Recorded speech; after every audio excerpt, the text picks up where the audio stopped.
지난 주말 불법 구조물이 붕괴된 광주의 한 클럽에서 지난 3년 동안 이미 2번의 비슷한 사고가 있었던 것으로 확인이 됐습니다.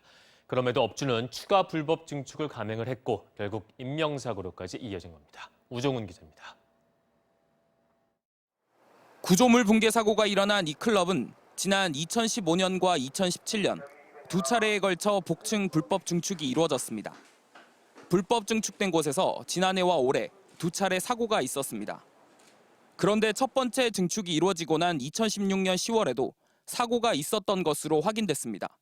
복층 구조물의 유리바닥이 깨져 20대 여성이 다친 겁니다.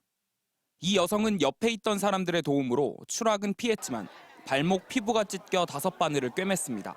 어떤 분이 일으켜 주셨는데 일어나서 이제 뒤를 보니까 1층이랑 2층이랑 이어진 그 공간이 이제 뻥 뚫려가지고 그 사이에 다리가 이제 빠져 있었던 거예요. 그래서 이제 추락할 뻔한 거죠. 피해 여성은 업주로부터 치료비만 받고 합의해 경찰에 신고하지 않았습니다. 업주는 손님이 다치는 사고가 났는데도 다음에 추가로 복층을 불법 증축했고 이후 더 큰 두 차례의 사고로 이어졌습니다. 취재진은 업무상 과실치사상 등의 혐의로 입건된 사고 클럽의 업체 대표를 이곳 경찰서에서 만났습니다. 경찰 조사를 받고 나오던 대표 A씨는 사고가 났는데도 불법 증축을 계속한 경위를 묻자 죄송하다는 입장만 밝혔습니다.